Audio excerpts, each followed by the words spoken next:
ಚರ್ಚೆಯ ಕೊನೆಯ ಭಾಗಕ್ಕೆ ನಾವು ಬರ್ತಾ ಇದ್ದೀವಿ. ರವೀಂದ್ರನಾಥ್ ಕೌಶಿಕ್ ಅವರೇ, ಯಾರು ಏನೇ ವಾದ ಮಾಡಿದ್ರೂ ಭಾರತ ತನ್ನ ಆಪ್ಟಿಮಲ್ ಲೆವೆಲ್ಗೆ ಎಕ್ಸ್ಪೋರ್ಟ್ ಮಾಡ್ತಾ ಇಲ್ಲ, ಪ್ರೊಡಕ್ಷನ್ ಮಾಡ್ತಾ ಇಲ್ಲ ಅನ್ನೋದು ಒಪ್ಪಿಕೊಳ್ಳಬೇಕಾದ ಸತ್ಯ. ನಾನು ಮತ್ತೆ ಭಾರತ ಮತ್ತು ಚೀನಾದ ನಂಬರ್ಗಳನ್ನು ಕಂಪ್ಯಾರಿಸನ್ ಮಾಡಿದಾಗ 1987 ರೀ, ನಾವು 4-5 ವರ್ಷ ಇದ್ದಾಗ ನಮ್ಮದು ಅವ್ರದ್ದು GDP ಒಂದೇ ಇತ್ತು, ನಮ್ಮದು ಅವ್ರದ್ದು ಎಕನಾಮಿಯ ಸೈಜ್ ಒಂದೇ ಇತ್ತು. ಈಗ ಅವರು 18 ಟ್ರಿಲಿಯನ್ ಎಕನಾಮಿ, ನಾವು 5 ಟ್ರಿಲಿಯನ್ ಎಕನಾಮಿ ಆಗೋ ಕನಸು ಕಾಣ್ತಾ ಇದ್ದೀವಿ. ಇನ್ನೂ ನಮ್ಮಷ್ಟೇ ಜನಸಂಖ್ಯೆ, ನಮಗಿಂತ ಕಡಿಮೆ ದುಡಿಯುವ ಯುವ ಸಮುದಾಯ ಅಲ್ಲಿರೋದು ಪರ್ಸಂಟೇಜ್ ಲೆಕ್ಕದಲ್ಲಿ ಹೋಗಿದ್ರೆ ಒಂದು ಫಂಡಮೆಂಟಲ್ ಸಮಸ್ಯೆ ಆಗಿದೆ. ಅದನ್ನು ಅವ್ರ ಕಾಲದಲ್ಲಾಯಿತೋ ಇವ್ರ ಕಾಲದಲ್ಲಾಯಿತೋ ನಮ್ಮ ಆಪ್ಟಿಮಲ್ ಲೆವೆಲಿಗೆ ನಮ್ಮ ಪ್ರೊಡಕ್ಷನ್ ಇಲ್ಲ. Let us accept and go head sir. Correct. But Chinese economy ಯಾವ ಥರ ನಡೆಯುತ್ತೆ ಅನ್ನೋದನ್ನು ಇಲ್ಲಿ ಸ್ವಲ್ಪ ವಿಶ್ಲೇಷಣೆ ಮಾಡಬೇಕಾಗತ್ತೆ. So Chinese follow something called as communist economy. ಅದು ಹೌದು, ಅವ್ರದ್ದು ಡಿಕ್ಟೇಟರ್ಶಿಪ್ಪಲ್ಲಿ ನಡೆಯುತ್ತೆ. ಅವ್ರದ್ದು ಮಾಡಬೇಕು ಅಂದರೆ ಮಾಡಿಸ್ತಾರೆ, 20 ಅವರ್ ಕೆಲಸ ಮಾಡಿದರೆ ಮಾಡಿಸ್ತಾರೆ. ಆಮೇಲೆ ಇಲ್ಲಿ ನಾರಾಯಣ ಮೂರ್ತಿ ಸ್ಟೇಟ್ಮೆಂಟ್ ಕೊಟ್ಟಿದ್ದಕ್ಕೆ ದೊಡ್ಡ ಗಲಾಟೆ ಆಯಿತು. ಸೊ ಹಂಗಾಗಿ ಅಲ್ಲಿ ಯಾವುದೇ ಒಂದು ಇವಾಗ ನೋಡಿ, ಇದೇ ಉದಾಹರಣೆ ತೊಗೊಳ್ಳೋಣ.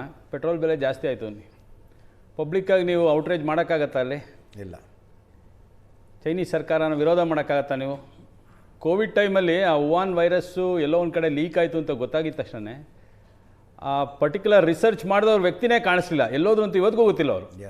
ಜಾಕ್ಮಾ ಎಲ್ಲಿದ್ದಾರೆ ಅಂತ ಇವತ್ತು ಗೊತ್ತು? ಜಾಕ್ಮಾರು ಒಂದು ವೇದಿಕೆಯ ಮೇಲೆ ಸರ್ಕಾರದ ವಿರುದ್ಧ 2 ವಾಕ್ಯ ಏನೋ ಹೇಳಿದ್ದಕ್ಕೆ ನಾಪತ್ತೆ ನಾಪತ್ತೆ. ಜಾಕ್ಮಾ ಎಲ್ಲಿದ್ದಾರೆ ಇವತ್ತು? ಜಾಕ್ಮಾ ಅನ್ನೋದು ಯಾರಿಗೂ ಗೊತ್ತಿಲ್ಲ. Alibaba founder. ಸಿ ಚೈನೀಸ್ ಎಕನಾಮಿನ ಇಂಡಿಯಾ ಕಂಪೇರ್ ಮಾಡೋದು ಬೇರೆ, ಬಿಕಾಸ್ ಅವ್ರ ಸಿಸ್ಟಮ್ ಆಫ್ ವರ್ಕಿಂಗೇ ಬೇರೆ ಇದೆ. 1990 ಏನು ರೆವಲ್ಯೂಷನ್ ಆಯ್ತಲ್ಲಿ ಚೈನಲ್ಲಿ. So we cannot expect that in 1991 ಇಂಡಿಯಾಲಿ ಏನಾಯಿತು ಅನ್ನೋದು ಕಂಪೇರ್ ಮಾಡೋಕ್ಕಾಗಲ್ಲ. 1991 ನಾವು ಲಿಬರಲೈಸೇಷನ್ನು ಮತ್ತು ಗ್ಲೋಬಲೈಸೇಷನ್ ಬಗ್ಗೆ ಏನು ಮಾತಾಡಿದ್ವಿ.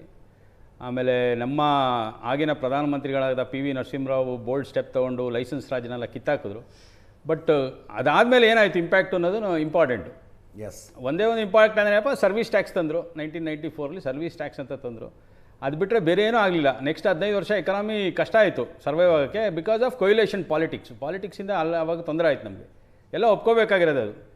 Unless and until reforms actually transform ಮಾಡಬೇಕಾಗಿದ್ದು ಯಾವಾಗ? ನಿಮ್ಮ 2002-04 ಬಜೆಟಲ್ಲಿ ಚಿದಂಬರಂ ಏನು ಹೇಳಿದ್ರು? GST ತರಬೇಕು, ಕಾಮನ್ ಟ್ಯಾಕ್ಸ್ ರ್ಯಾಷನಲೈಸೇಷನ್ ಮಾಡಬೇಕು ಇಂಡಿಯಾಲಿ ಅಂತ ಒಂದು ತಂದರು. ಅದು ಕಮಿಟಿನೂ ಫಾರ್ಮ್ ಆಯಿತು, ರಿಪೋರ್ಟು ಕೊಟ್ಟರು, ಎಲ್ಲ ಆಯಿತು. ಬಟ್ ಇಂಪ್ಲಿಮೆಂಟೇಷನ್ ಆಗಲಿಲ್ಲ ಅದು. ಸೊ 2010 ಅದು ಇಂಪ್ಲಿಮೆಂಟ್ ಆಗಬೇಕಾಯ್ತು GST, ಅವಲ್ಲೂ ಆಗಲಿಲ್ಲ. ಸೊ 2017 ಫೈನಲ್ ಆಗಿ ಆಯ್ತದು. ಸಂಜೀವ್ ಕುಮಾರ್ ಸರ್, ಮ್ಯಾನುಫ್ಯಾಕ್ಚರಿಂಗ್ ಈಗಲೂ ಭಾರತಕ್ಕೆ ಒಂದು ಕಬ್ಬಿಣದ ಕಡಲೆ ಅಲ್ವಾ? ಕಾರಣ ಯಾಕಪ್ಪ ಅಂತಂದರೆ, ಇದು ನಾವು ಚೈನಾ ಜೊತೆ ಕಂಪೇರ್ ಮಾಡಿಕೊಂಡು ಅಮೆರಿಕಾ ಜೊತೆ ಕಂಪೇರ್ ಮಾಡ್ಕೊಳ್ಳೋದ್ರ ಬದಲಿ ನಮ್ಮ ಪರಿಸ್ಥಿತಿಗಳು ಯಾವ ರೀತಿ ಬೆಟರ್ ಆಗಿದ್ದಾವೆ. ಮ್ಯಾನುಫ್ಯಾಕ್ಚರಿಂಗ್ ಸೆಕ್ಟರ್ ನಾವು 93,000 ಕೋಟಿಯಿಂದ 1,64,000 ಕೋಟಿ ಇನ್ಕ್ರೀಸ್ ಆಗಿದೆ. ಈ ಡೇಟಾ ಯಾಕೆ ನಾವು ಮಾತಾಡ್ತಾ ಇಲ್ಲ? ಇದೊಂದು ಮಾತಾಡ್ಕೊಳ್ಳೋಣ. ಸೆಕ್ಟರ್ಸ್ ಬಗ್ಗೆ ಡೀಟೇಲಾಗಿ ಮಾತಾಡ್ಬೋದು ನಾವು. ಈ ಸೆಕ್ಟರಲ್ಲಿ ಇನ್ಕ್ರೀಸ್ ಆಗಿಲ್ಲ, ಈ ಸೆಕ್ಟರಲ್ಲಿ ಡಿಕ್ರೀಸ್ ಆಗಿಲ್ಲ, ಬಾಟಲ್ ನೆಕ್ಸ್ ಭಾಳ ಇರ್ತವೆ. ಆದರೆ ಆ್ಯಸ್ ಎ ನ್ಯೂಟ್ರಲ್ ಅಬ್ಸರ್ವರ್ ನಾವು ನೋಡಿದಾಗ ಈಸ್ ಆಫ್ ಡೂಯಿಂಗ್ ಬಿಸ್ನೆಸ್ ಅಥವಾ ಒಂದು ಆಕ್ಸೆಸಿಬಿಲಿಟಿ ಒಂದು ಏನಿತ್ತಲ್ಲ, FDIಗೆ ಆಗಲಿ ಅಥವಾ ಲೋಕಲ್ ನಮ್ಮ ಒಂದು ಇಂಡಿಯನ್ ಇನ್ವೆಸ್ಟರ್ಸ್ಗೆ ಆಗಲಿ, ಇದು ಎಷ್ಟು ಕಂಡ್ಯೂಸಿವ್ ಆಗಿತ್ತು ಅನ್ನೋದು ನಾವು ಯೋಚನೆ ಮಾಡಬೇಕು. Even after 1991 licence raj end ಆದಮೇಲೂ ಕೂಡ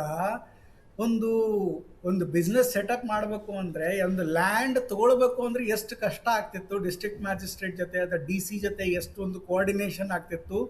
ಇದರ ಬಗ್ಗೆ 90s ಭಾಳ ಒಂದು ಇಂಟ್ರೆಸ್ಟಿಂಗ್ ಆರ್ಗ್ಯುಮೆಂಟ್ ಬಂತು. 80s ಒಂದು ಪುಸ್ತಕ ಬರೆದ್ರು ಅತುಲ್ ಕೊಹ್ಲಿ ಅವರು,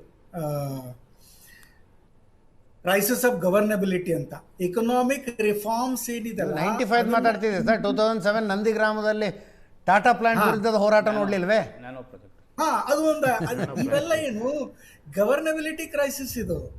ಈಗ ಈಸ್ ಆಫ್ ಡೂಯಿಂಗ್ ಬಿಸ್ನೆಸ್ ಆದ್ಮೇಲೆ ನೀವೊಂದು 7-8 ವರ್ಷದ ಒಂದು ಪೀರಿಯಡ್ ಅಲ್ಲಿ 10 ವರ್ಷ ನೀವು BJPಗೆ ಆಗಲಿ ಯಾವುದೇ ಸರ್ಕಾರಕ್ಕೆ ಆಗಲಿ 10 ವರ್ಷದಲ್ಲಿ ಇಷ್ಟು ಡೆವಲಪ್ಮೆಂಟ್ ಆದಮೇಲೆ ಇನ್ನೂ ಸ್ವಲ್ಪ ಟೈಮ್ ಕೊಡ್ಬೇಕು ನಾವು ಅಂತ ಅನ್ನಿಸ್ತಾ ಇದೆ. ಮ್ಯಾನುಫ್ಯಾಕ್ಚರಿಂಗ್ ಸೆಕ್ಟರ್ಗೆ ಏನೊಂದು ಲ್ಯಾಕ್ವಿನ ಇದೆ, ಇನ್ನೊಂದು 2-3 ವರ್ಷಗಳಲ್ಲಿ ಟ್ರಾನ್ಸ್ಫಾರ್ಮೇಷನ್ ಆಗೇ ಆಗುತ್ತೆ. ಯಾಕಂದರೆ ಡಿಸಿಷನ್ ಮೇಕಿಂಗ್ ಸ್ಟ್ರಕ್ಚರಲ್ ಚೇಂಜಸ್ ಈಗ ಬರೋಕ್ಕೆ ಶುರು ಆಗಿದೆ.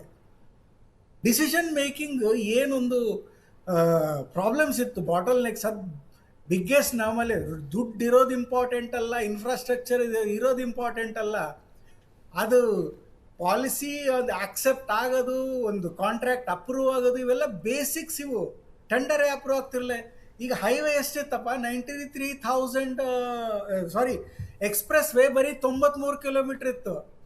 ಈಗ ಎಷ್ಟಿದೆ ಎಕ್ಸ್ಪ್ರೆಸ್ ವೇ? 4,000ನೋ 5,000 ಚಿಲ್ಲರೆ ಕಿಲೋಮೀಟರ್ ಇದೆ. ಎಲ್ಲಿ 93 ಕಿಲೋಮೀಟ್ರು 2012-13ರಲ್ಲಿ, ಇವತ್ತು 4,000 ಕಿಲೋಮೀಟರ್ ಎಕ್ಸ್ಪ್ರೆಸ್ ವೇ. ಹೈವೇ ಲೆಕ್ಕನೇ ಬೇರೆ ಇದೆ. So I am just talking about expressway. ಇಲ್ಲೆಲ್ಲರಿಂದ ಪೊಲಿಟಿಕಲ್ ಎಕಾನಮಿ ಇವೆಲ್ಲ ಯಾವುದಕ್ಕೆ ದುಡ್ಡು ಇರೋದು ಇಲ್ಲದು ಪ್ರಾಬ್ಲಮ್ ಇರಲಿಲ್ಲ, ಡಿಸಿಷನ್ ಮೇಕಿಂಗ್ ಪ್ರಾಬ್ಲಮ್ ಇತ್ತು. So moral of the story is we have done our best. ಜಾಗತಿಕ ಕಾರಣಗಳಿಂದಾಗಿ ಸಮಸ್ಯೆ ಆಗ್ತಾ ಇದೆ, ಲೆಟ್ ಅಸ್ ಫೇಸ್ ಇಟ್ ಅಂತ. Agreed. Yes, thank you so much sir ಎಲ್ರಿಗೂ. ಇದರೊಂದಿಗೆ ಇವತ್ತಿನ ಲೆಫ್ಟ್ ರೈಟ್ ಆ್ಯಂಡ್ ಸೆಂಟರ್ ಮುಗಿಸ್ತಾ ಇದ್ದೀವಿ. ನೇರ ದಿಟ್ಟ ನಿರಂತರ ಸುದ್ದಿಗಾಗಿ ನೋಡ್ತಾ ಇರಿ ಏಷ್ಯಾನೆಟ್ ಸುವರ್ಣ ನ್ಯೂಸ್.